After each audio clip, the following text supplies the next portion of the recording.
nama saya Putu Ayurita Nurilia, nomor absen 36. Perkenalkan, nama saya Nikade Erianti, nomor absen 20. Perkenalkan, nama saya Nikoma Irasi Urutsia, nomor absen 27. Perkenalkan, nama saya Nikutu Indah Aryani, nomor absen 35. Pulau Bali merupakan destinasi wisata paling populer di Indonesia. Bali dikenal dengan sebutan Pulau Dewata, Pulau Seribu Pura, atau Pulau Surga. Salah satu yang menarik dari Pulau Bali adalah tempat wisatanya, yaitu Goa Gajah. Selain menjadi tempat wisata, Goa Gajah menjadi tempat bersejarah sekaligus menjadi tempat beribadah bagi masyarakat Hindu di Bali. Pura Goa Gajah terletak di Desa Bedulu, Kecamatan Belah Batuh, Kabupaten Gianyar. Lantas, bagaimanakah sejarah dari Pura Goa Gajah? Kami bertanya kepada salah satu pemandu wisata untuk mengetahui sejarahnya. Swastiastu. Ya, perkenalkan saya Dita Nurilia dan teman-teman dari SMK 1 Gianyar. Iya. Ada sebuah penelitian vlog mengenai tempat bersejarah. Nah, kita memilih Goa Gajah sebagai tempat bersejarah.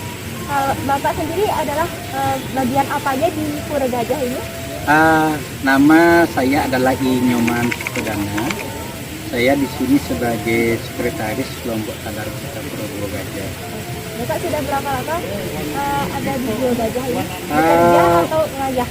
Di sini kami adalah sistemnya sebagai tourism guide sejak tahun 2005. Itu kurang lebih 17 tahun. Kami di sini sebagai pengayah di Pura Goa Gajah sebagai pemandu wisata. Kami kebetulan bertugas di sekretaris kelompok sadar wisata Pura Goa Gajah. Mungkin nanti kalau kurang pas saya memberikan informasi, boleh ditambahkan dengan yang lainnya sesuai dengan pakem-pakem yang ada, standar dengan buku yang dikeluarkan oleh HPI, Himpunan Pariwisata Indonesia. Saya akan menjelaskan sedikit tentang keberadaan Pura Goa Gajah, di mana tempat ini didirikan semasa Raja Sri Udayana Warmadewa, di mana beliau memerintah sejak tahun 989 Masehi sampai tahun 1011 Masehi. Itu beliau menikah dengan istrinya, yaitu Sri Duna Priyodarma.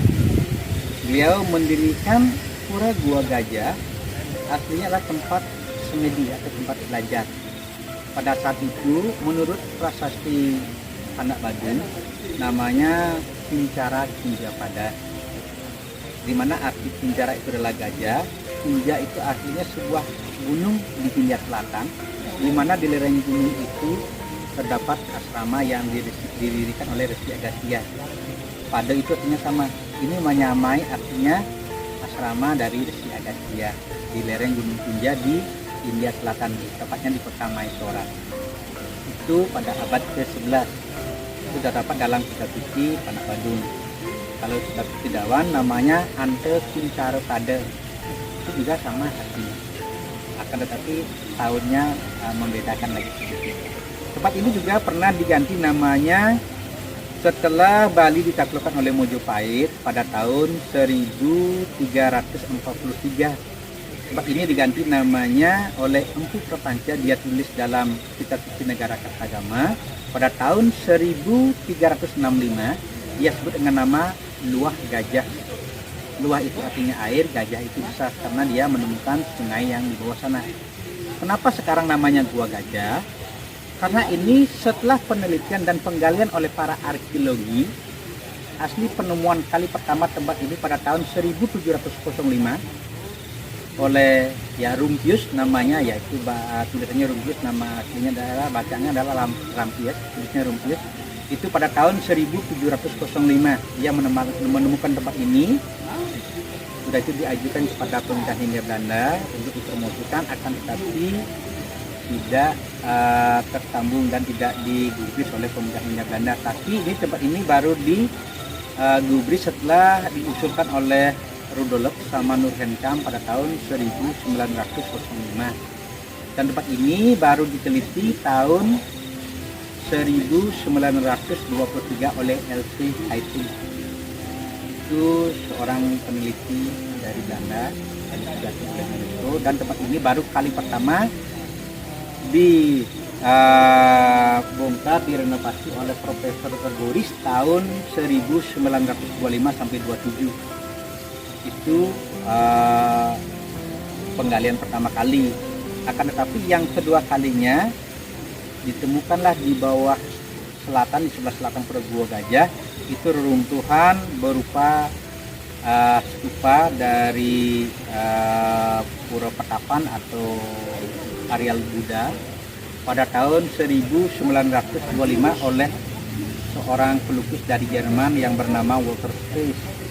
Dan tempat itu baru digali tahun 1931 sampai 32 oleh Walter Spaes dari Belanda. Yang menemukannya dari Jerman, seorang pelukis namanya Walter Spaes. Tapi yang menggalinya Walter Spaes tahun 1932 dari Belanda. Dan terakhir kali tempat yang ditemukan adalah permandiannya oleh Profesor Krishnan itu tahun 1954. Tempat ini baru dipromosikan oleh orang-orang Belanda, terutama ya dari UNESCO dan para arkeologi. Tempat ini diberi nama Gua Gajah kurang lebih tahun 1960-an oleh Ernest Chambers karena dia menemukan banyak arca Ganesha di depan gua, sebelah kanan dan sebelah kiri ada yang di dalamnya. Di sebelah gua, di sebelah barat dari gua itu ada 3 arca yang dengan Ganesha. Yang samping-sampingnya adalah samping kanan adalah Dwara Pala atau 7 jenis, dan sebelah kiri itu adalah Ratu Brayut atau God of Fertility atau Dewi Ketiduran. Nah, di dalam gua juga terdapat 3 buah arca. Yang di depan bekas teruntuh dari penjaga yang di depan gua itu kepala arcanya, dan di sebelah barat gua, di dalam gua itu ada arca Ganapati juga atau Ganesha. Di sebelah timur ada Tripelingam, 3 manifestasi dari 3 malaikat atau 3 dewa, disebut dengan nama Brahma, Wisnu dan Shiva. Sedangkan di depan gua ada 7 dulunya adalah pancoran dengan mata air dengan 4 arca bidadari dan 2 arca bidadara. Dan satunya tengah adalah mungkin Ganesha yang telah dipindahkan ke atas. Kalau pura itu dibangun yang di sebelah timur dari goa itu baru dibangun setelah tempat ini ditemukan oleh para arkeologi. Kalau reruntuhan di sebelah barat permandian itu kebanyakan reruntuhan dari beberapa rumah Buddha dan pintu masuknya yang ada di sebelah barat pura. Nah, tempat ini dipromosikan untuk dipublikasi kurang lebih tahun 1960-an sampai 70-an, baru ada turis yang datang beberapa saat itu sudah dipromosikan oleh Pemda Kabupaten Gianyar. Itu kurang lebih yang saya dapat informasikan. Nanti kalau dapat dari sumber yang lainnya mohon ditambahkan karena kami juga mencatat dari kekurangan sebagai manusia. Terima kasih. Bagaimana kawan-kawan? Apakah video ini sudah membantu menambah wawasan kalian? Menarik sekali bukan mempelajari tempat-tempat bersejarah? Kita dapat mengenal peninggalan-peninggalan serta peradaban yang pernah terjadi di masa lampau. Tempat ini sudah ada sejak abad ke-11 Masehi, ditemukan pada masa penjajahan Belanda, dan kemudian dikembangkan pada masa sekarang. Kita, sebagai generasi muda penerus bangsa, penting sekali untuk bertanggung jawab serta menjaga tempat bersejarah seperti ini. Maka, jangan lupa untuk mentaati peraturan, tata tertib, dan kebersihannya.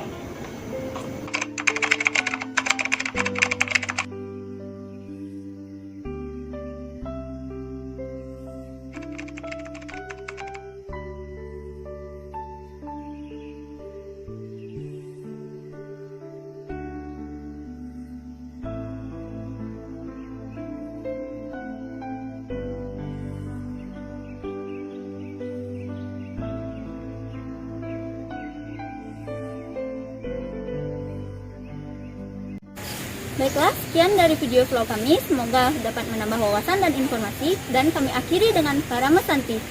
Om Santi Santi Santi Om.